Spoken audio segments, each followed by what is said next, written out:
Welcome to Upticks. I'm Jake Falcon, the founder of Falcon Wealth Advisors and your host for Upticks. Today is our 78th episode, the Secure Act 3.0.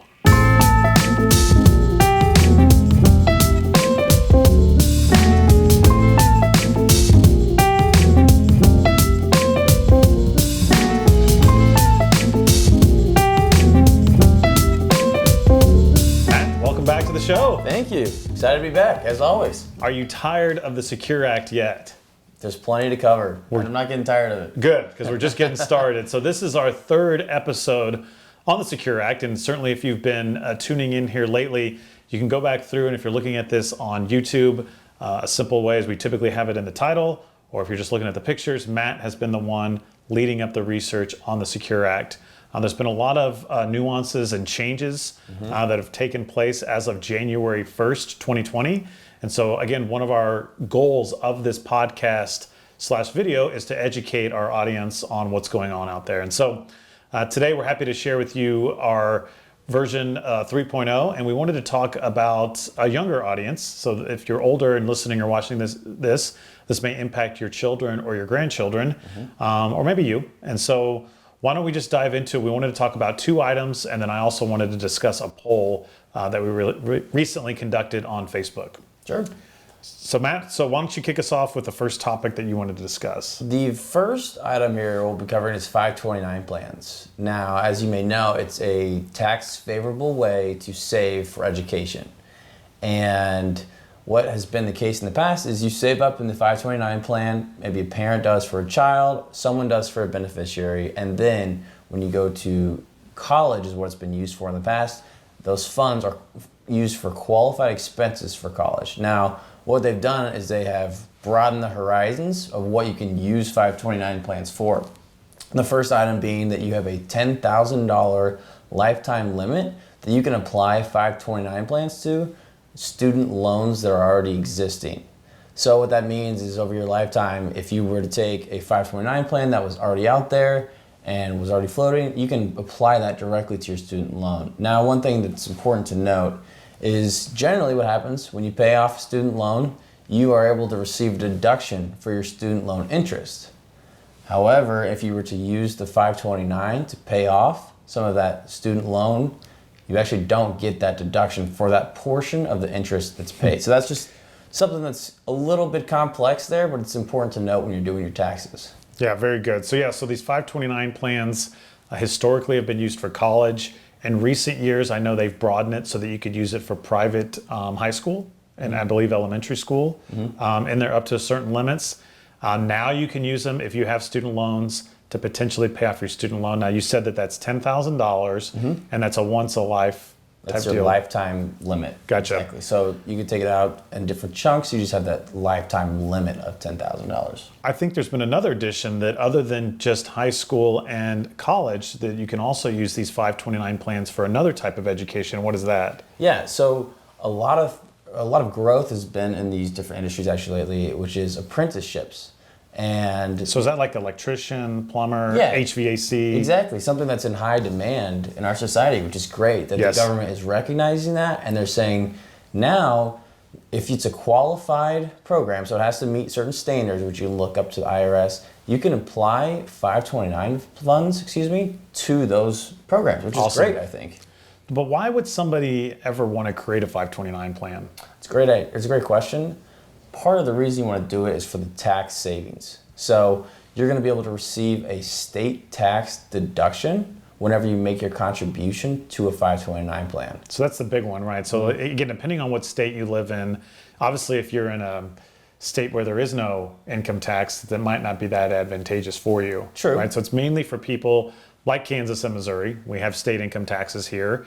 So the idea is that if you contribute up, into a 529 plan, there are certain limits, of course, that apply, but you may be able to get a state tax deduction. Then you put it in this fund and you invest it, right? And then the money grows. And then what happens? So that's the other perk, is it grows tax free. Gotcha. So Unlike a brokerage account or a different account where you may have to pay taxes on the gains, those gains are actually tax free as long as you're using it for a qualified expense, which is the college or now the apprenticeship, or now you can use it for student loans. Right. That's awesome. Yeah. So nice perk. So again, if you can set this up for anybody also, correct? I mean, if you could even set up one for yourself, right? So you have a 529 plan for yourself. If you want to get some of that state income tax deduction, invest the money, then one day use it for your benefit. Or certainly if you have children, or if you have grandchildren or a family member that you want to set this up for.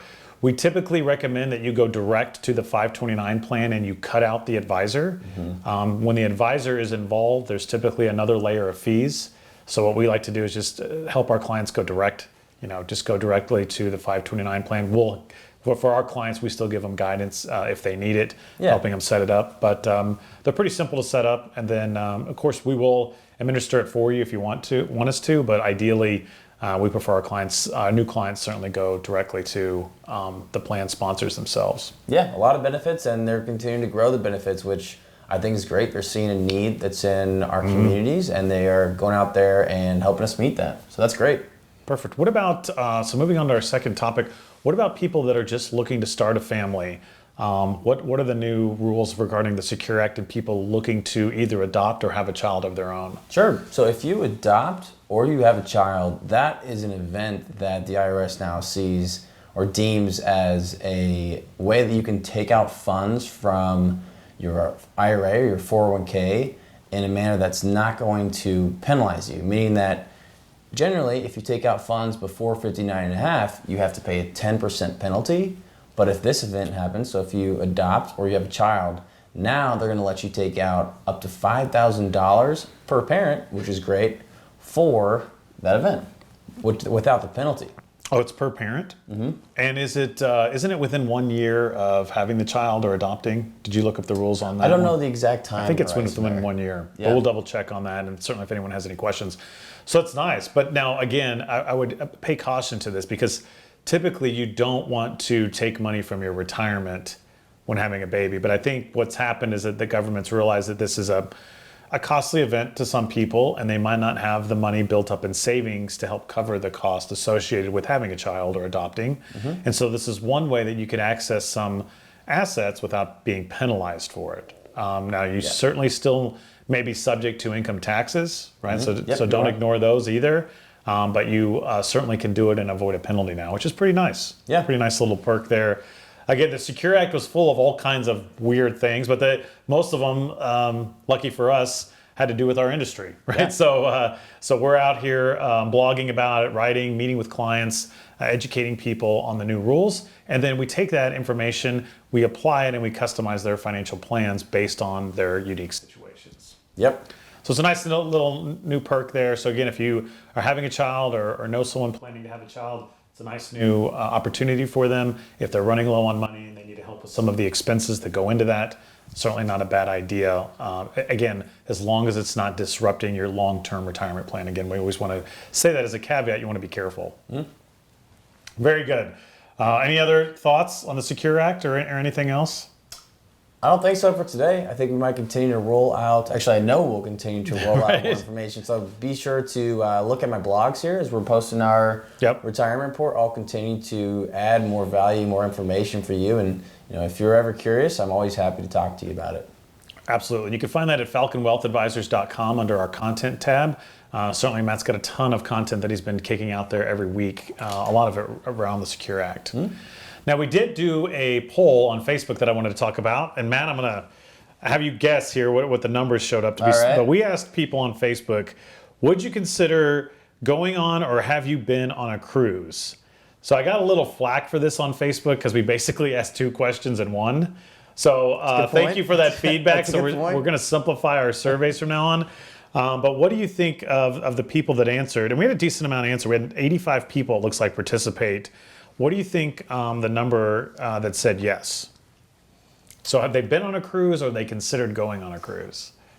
I bet roughly 75% would say yes. It's actually 88%. Wow. Yeah, so overwhelmingly large amount of people. And the reason we brought that up is because it's very popular for our clients to go on cruises. So I was just curious how many people that follow us out there on Facebook have been on a cruise or would consider one. Have you been on a cruise, Matt? I've been on 1 cruise in my lifetime. Yeah? Why don't you give the audience some feedback? Sure. It was a good time. It was something different. Instead of going to one place and you're stuck there or you're just at your hotel the whole time, right? You get to go and see new sights, and there's always something new coming at you. And the food and the beverages were great. They always had great food on the restaurants, so you were able to go to different restaurants every night throughout the cruise, and it was a good time. I enjoyed it. And certainly if you're listening to this on your favorite podcast platform, we'd appreciate any thumbs up or sharing our content. Certainly if you're watching this on YouTube, feel free to subscribe and share it as well. You can find us on Instagram, LinkedIn, Facebook, and Twitter. And certainly you can reach me directly by email at jake@falconwealthadvisors.com. And Matt? Yeah, I'll take email as well, which is matt@falconwealthadvisors.com. Happy to talk about the Secure Act, which is always fascinating. All right. Thanks again for tuning in, and we hope you all have a great week.